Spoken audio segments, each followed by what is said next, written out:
فرض کے قائل ہیں, یہ بھی 2 رکعت فرض کے قائل ہیں فجر میں, وہ بھی ظہر کی 4 رکعتیں, ان کی بھی 4, وہ بھی 5 نمازیں, ان کی بھی 5, وہ بھی رمضان کے روزے, وہ بھی زکوٰۃ. تو بیسک چیزیں تو سب کی کامن ہیں, تھوڑے تھوڑے جا کے اختلاف آئیں گے, وہ تو صحابہ میں بھی تھے. سمجھتے ہیں؟ صاحب 5 مہینے شیعہ ہو گیا تھا, شیعہ کلمہ پڑھ لیا تھا ان کے بہکاوے میں آ کے, ہاں. تو صحابہ کرام وغیرہ کی معاذ اللہ گستاخیاں بھی انہوں نے جی میرے سے کروائی اور ماتم وغیرہ بھی کرایا, تو اس کا کفارہ کیا ہے؟ بس توبہ کر لیں کافی ہے, ٹھیک ہے نا, توبہ کر لیں کافی ہے. ورنہ میں آپ کو بتاؤں, میں یہ بات جب آپ گھوم پھر کے مختلف فرقوں کو ٹیسٹ کرو گے نا, تو نتیجے میں ادھر ہی آؤ گے جو میں آپ سے ابھی کہہ رہا ہوں. مجھے لوگ کہتے ہیں اب یہ فقہ حنفی کی طرف لوگوں کو دعوت دے رہا ہے. اگر میں فقہ حنفی کی دعوت دے رہا ہوتا تو میں فقہ شافعی کو غلط قرار دے رہا ہوتا, میں فقہ حنبلی کو غلط قرار دے رہا ہوتا, میں فقہ مالکی کو غلط قرار میں کہتا ہوں جو 99% امت جس کو فالو کر رہی ہے, اور اب 99 ہو گئے, ورنہ پہلے تو 100% تھے, سوائے اللہ ماشاء اللہ کہیں کوئی ایک آدھ آدمی, تو پوری امت گمراہی پہ حدیث میں آتا ہے جمع نہیں ہو سکتی. لوگ ہمیں کہتے ہیں کہ اچھا اکثریت کو فالو کرو گے, اکثریت تو گمراہ ہوتی ہے. اہل اسلام کی اکثریت گمراہ نہیں ہو سکتی, خوب سمجھ لو, کیونکہ حدیث میں آتا ہے اتبعوا السواد الاعظم ما رآہ المؤمنون حسنا فهو عند اللہ حسن. اہل اسلام جس چیز کو اچھا سمجھتے ہیں اللہ کی نظر میں بھی وہ کیا ہے, اچھی. تو اتنی بڑی امت حرمین میں بھی, اور انڈونیشیا, ملیشیا, برما میں گیا ہوں, 100% لوگ حنفی ہیں برما میں, 100% لوگ, کیونکہ جب سے اسلام آیا فقہ حنفی کی شکل میں آیا. کہ یہ بعد میں تبلیغ کر کے لوگوں کو گن پوائنٹ پہ حنفی بنایا گیا ہے؟ بھائی وہ آیا ہی اسلام فقہ حنفی میں. بنگلہ دیش میں حنفی, پورے انڈیا میں حنفی, پاکستان میں حنفی, اور افغانستان میں اسلامی حکومتیں جب بھی آئی ہیں فقہ حنفی کی شکل میں آئی ہیں. ایران میں جو سنی ہیں زیادہ تر حنفی ہیں, آذربائیجان جو روس کی ریاستیں وہاں حنفی ہیں. پھر آپ جاؤ گے دوسرے نمبر پہ, یعنی 50% دنیا میں فقہ حنفی ہے. اہل سنت کی بات کر رہا ہوں, اہل سنت کے علاوہ کو تو ہم پھر گمراہ مانتے ہیں نا, وہ تو قرآن و سنت کو حجت ہی نہیں مانتے. میں ان کی بات کر رہا ہوں جو قرآن و سنت کو حجت مانتے ہیں, ان میں 50% لوگ حنفی ہیں جنہوں نے اسلام کی خدمت کی. پھر 30% لوگ شافعی ہیں. یہ میری تحقیق نہیں ہے, یہ ڈاکٹر ذاکر نائک کی تحقیق بتا رہا ہوں آپ کو, جن سے میں نے براہ راست سنا ہے. میری بھی یہی تحقیق ہے, لیکن میں اپنی تحقیق کے نام پہ پیش کروں گا تو لوگ کلپ بنائیں گے چورن بیچ رہا ہے, ٹھیک ہے نا, اس لیے میں ڈاکٹر ذاکر نائک کا نام لے رہا ہوں. 30% لوگ فقہ شافعی کو فالو کرتے ہیں, اور 17% لوگ فقہ مالکیہ کو فالو کرتے ہیں, 2% لوگ فقہ حنبلی کو. باقی تھوڑے سے لوگ رہ گئے, وہ کسی ایک فقہ کو فالو نہیں کر رہے, وہ ہر آدمی ایک اپنا فقہ ہے. اس سے مسئلہ پوچھو گے وہ کچھ اور بتائے گا. آپ دیکھو اکثر ٹی وی میں اہل حدیث کے 3-4 عالم اکٹھے نہیں آتے ہیں. وجہ اس کی ہے کہ ان سے اگر ڈیبیٹ کی جائے نا, ہر عالم کی اپنی رائے ہوگی, اور وہ اس پہ قرآن و سنت کا لیبل لگا رہا ہوگا, اور وہ کہے گا یہی ہے قرآن و سنت.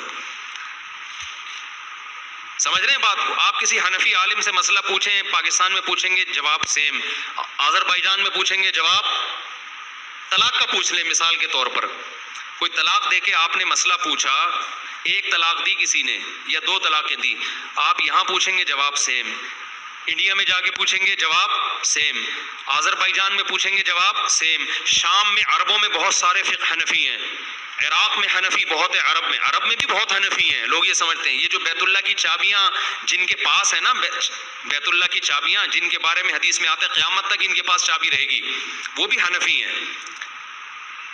تو میں فقہ حنفی کے فضائل نہیں سنا رہا, میں یہ کہہ رہا ہوں کہ جو لوگ حنفیوں کو گمراہ کہتے ہیں نا, اس کا مطلب وہ اسلام کی جڑیں کھوکھلی کر رہے ہیں. وہ پوری امتی کو, اتنی بڑی تعداد کو آپ گمراہ قرار دے رہے ہو, تو یہ کیسے غیر مسلم کیسے ہضم کرے گا؟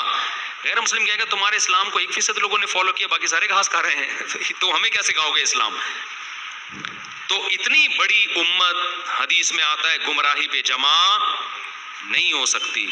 تو آپ بیسک مسائل کہیں سے بھی پوچھیں گے ایک ہی جواب ملے گا, ان کے علاوہ آپ پوچھیں گے ادھر کچھ اور ملے گا, اس کی قرآن حدیث کی تحقیق کچھ اور ہوگی, اس کی قرآن حدیث کی تحقیق صرف ایک رفع الیدین پر اتنا پوچھ لیں کہ یہ سنت ہے یا واجب ہے یا نماز کا رکن ہے.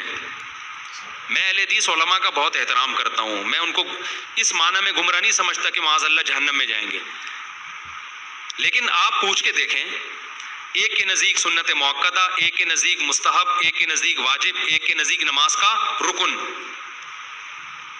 ایک اہل حدیث ہے یہاں میرے پیچھے نماز نہیں پڑھتے, حالانکہ میرا بڑا احترام کرتے ہیں. میں نے کہا بھائی کیوں نماز نہیں پڑھتے؟ کہہ رہے ہیں آپ رفع الیدین نہیں کرتے. میں نے کہا تو رفع الیدین کرنا فرض ہے. کہہ رہے جب نبی نے فرمایا, صحیح حدیث ہے, صلو کما رأیتمونی اصلی, ایسے نماز پڑھو جیسے میں پڑھتا ہوں, تو وہ نماز ایسے ہی پڑھنی پڑے گی تو ہوگی جیسے. اور نبی نے اگر آپ نہیں کر رہے تو آپ کی نماز نہیں ہو رہی تو میری کیسے ہوگی؟ وہ میرے پیچھے نماز کو حرام سمجھتے ہیں. میں نے کہا وہ دوسرے اہل حدیث ہیں, وہ تو پڑھ رہے ہیں میرے پیچھے نماز اور بڑا عزت کرتے ہیں, احترام کرتے ہیں, بلکہ دوسرے اہل حدیثوں کو برا بھلا کہتے ہیں کہ یار کیوں نماز نہیں پڑھتے تم, جماعت کی نماز کس بیس پہ چھوڑ رہے ہو. تو جتنے ملیں گے نا آپ کو, ہر ایک کی قرآن و حدیث کی تحقیق دوسرے سے کیا ہوگی. طلاق کا مسئلہ آپ پوچھ لیں, یہ جو اہل حدیث کہتے ہیں نا 3 طلاقیں ایک ہوتی ہیں, ایسا نہیں ہے. ایک اہل حدیث کہتے ہیں 3 طلاقیں ایک ہوتی ہیں, دوسرا کہتا ہے 3 طلاقیں 3 ہوتی ہیں, ایک کہتے ہیں, ان کے حوالے میں دوں گا آپ کو, ٹھیک ہے نا. ایک اہل حدیث کہتے ہیں کہ اگر آپ نے زوجہ سے کو طلاق دی اور رجوع نہیں کیا اسی طہر میں, تو 3 دی ہوں یا 1 دی ہوں, ایک بھی نہیں ہوگی. صحیح ہے نا. دوسری طلاق, سوری یہ نہیں, آپ نے بیوی کو 1 طلاق دی طہر میں, اگر آپ نے اس سے رجوع نہیں کیا تو دوسری نہیں ہوگی. دوسری اگلے طہر میں بھی دو گے, اگلے مہینے بھی دو گے, وہ پھر بھی نہیں ہوگی. ایک کہتے ہیں حالت حیض میں دے دی تو ہو جائے گی, دوسرے کہتے ہیں حالت حیض میں دی تو نہیں ہوگی. لوگ کیا کر رہے ہوتے ہیں کہ جب 3 طلاقیں دیتے ہیں تو جاتے بھی اس اہل حدیث کے پاس ہیں جو 3 کو 1 قرار دے کر اس کی مرضی کا فتویٰ دے. میں ایسے اہل حدیث کا بتاؤں کہ وہ والا 3 کو 3 کہتا ہے, قرآن و حدیث کی روشنی میں اس کے پاس جانے کے لیے تیار نہیں ہوتے. تو اتنی رائے ہے نا کہ یہ آپ پاگل ہو جاؤ گے. صحیح ہے نا. اس لیے ہم کہتے ہیں, ہم اہل حدیثوں کو تو کچھ نہیں کہتے, ان کو جو سمجھ میں آئے اللہ ان سے پوچھ لے گا, وہ اگر اس پہ خوش ہیں تو ٹھیک ہے بھائی, ہم کسی کو جہنم ہی نہیں کہتے, رشتہ داری بھی ان سے رکھتے ہیں, ان کے پیچھے نمازیں بھی پڑھتے ہیں, لیکن ہمیں اسلام خطرے میں نظر آ رہا ہے.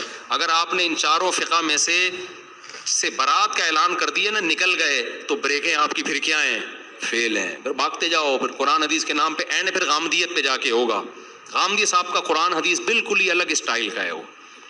وہ ایکچولی کر کے ہنس کے بہت میٹھے اسٹائل میں بیڑا ہی غرق کر دیا انہوں نے, ٹھیک ہے نا. لیکن وہ بھی دعویٰ کیا کرتے ہیں, میں کسی کی تقلید نہیں کرتا, میں مانتا کس کو ہوں, قرآن اور سنت کو مانتا ہوں. دیکھو حامدی صاحب کیا اسلام لے کر آ رہے ہیں, جس میں عدتی کا انکار کر دیا, جس میں پھر ایک اسلام, وہ ان کا بھی ایک مشہور صاحب ہیں, انہوں نے صحابہ کو برا بھلا کہنا شروع کر دیا. تو بہت یہ پھر آگے دلدل ہے جس میں پھنستے چلے جاؤ گے.